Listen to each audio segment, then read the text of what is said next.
Indian football ലോകകപ്പ് കളിക്കുമോ എന്ന ചർച്ചകൾ പതിവാണ്. ദേശീയ ടീം തോറ്റാൽ വിമർശനവും ജയിച്ചാൽ പ്രതീക്ഷകളും ഉയരും. എന്നാൽ ഇന്ത്യൻ ഫുട്ബോളിന്റെ വളർച്ചയ്ക്കായി വർഷങ്ങളായി നിശബ്ദമായി പോരാടുന്ന ഒരു വ്യക്തിയുണ്ട്.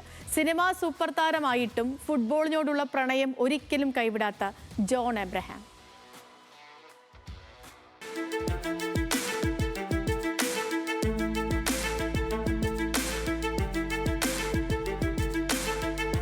ഒരു കാലത്ത് ഇന്ത്യക്കായി ഫുട്ബോൾ കളിക്കണമെന്നായിരുന്നു ജോൺ എബ്രഹാമിന്റെ വലിയ സ്വപ്നം. എന്നാൽ ജീവിതം കൊണ്ടെത്തിച്ചത് സിനിമയുടെ ലോകത്തേക്ക്. ബോളിവുഡിൽ സൂപ്പർ താരമായി മാറിയിട്ടും ഫുട്ബോളിനോടുള്ള ആ ഇഷ്ടം ഒരിക്കലും അവസാനിച്ചില്ല. പല സെലിബ്രിറ്റികളും കായിക രംഗത്ത് നിക്ഷേപിക്കുന്നത് ബിസിനസ് സാധ്യതകൾ കണ്ടാണ്. പക്ഷേ ജോൺ എബ്രഹാം തെരഞ്ഞെടുത്തത് മറ്റൊരു വഴിയായിരുന്നു. ഇന്ത്യൻ ഫുട്ബോളിന്റെ ഏറ്റവും വലിയ ശക്തി കേന്ദ്രങ്ങളിലൊന്നായ വടക്കിഴക്കൻ ഇന്ത്യക്ക് സ്വന്തമായി ഒരു വേദി ഒരുക്കുക.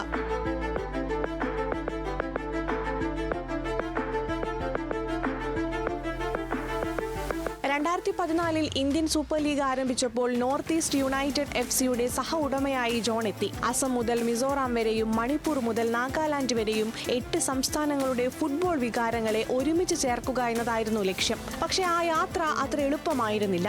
ആദ്യ വർഷങ്ങളിൽ തുടർച്ചയായ നിരാശകൾ, പ്ലേ ഓഫിന് പുറത്തുള്ള സീസണുകൾ, ആരാധകരുടെ വിമർശനങ്ങൾ, ടീമിന്റെ പ്രകടനത്തെ ചോദ്യം ചെയ്ത ശബ്ദങ്ങൾ, പലരും പിന്മാറുമെന്ന് കരുതിയ നിമിഷങ്ങൾ. എന്നാൽ ജോൺ എബ്രഹാം കൈവിട്ടില്ല. ഫുട്ബോൾ ഒരു ബിസിനസ് അല്ലെന്നും ഉത്തരവാദിത്വമാണെന്നും വിശ്വസിച്ചു. ടീമിന്റെ വളർച്ചയ്ക്കും യുവതാരങ്ങളുടെ വികസനത്തിനും ക്ലബിന്റെ ഭാവിക്കും വേണ്ടി തുടർച്ചയായി പ്രവർത്തിച്ചു. വർഷങ്ങളുടെ കാത്തിരിപ്പിനൊടുവിൽ 2024 സ്വപ്ന നേട്ടമെത്തി. ഇന്ത്യൻ ഫുട്ബോളിലെ ഏറ്റവും പഴക്കമേറിയ ടൂർണമെന്റായ ഡ്യൂറൻ കപ്പിൽ നോർത്ത് ഈസ്റ്റ് യുണൈറ്റഡ് ആദ്യമായി കിരീടം ചൂടി. അത് വെറും ഒരു ട്രോഫി മാത്രമായിരുന്നില്ല, ഒരു ദശാബ്ദ കാലത്തിന്റെ വിശ്വാസത്തിന്റെയും ക്ഷമയുടെയും പ്രതിഫലമായിരുന്നു.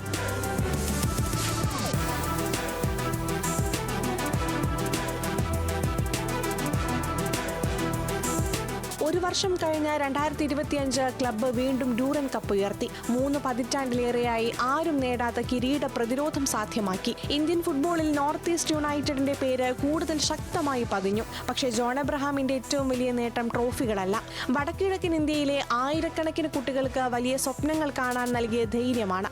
ദേശീയ തലത്തിൽ അംഗീകരിക്കപ്പെടില്ലെന്ന് കരുതിയിരുന്ന ഒരു പ്രദേശത്തിന് സ്വന്തമായി ഒരു ഐഡന്റിറ്റി നൽകിയതാണ്. ചിലർ ചരിത്രം സൃഷ്ടിക്കുന്നത് കളത്തിലിറങ്ങിക്കൊണ്ടാകാം, മറ്റു ചിലർ ചരിത്രം സൃഷ്ടിക്കുന്നത് അടുത്ത തലമുറയ്ക്ക് അവസരങ്ങൾ ഒരുക്കി കൊടുത്തുകൊണ്ടാണ്. World cup desk, news Malayalam.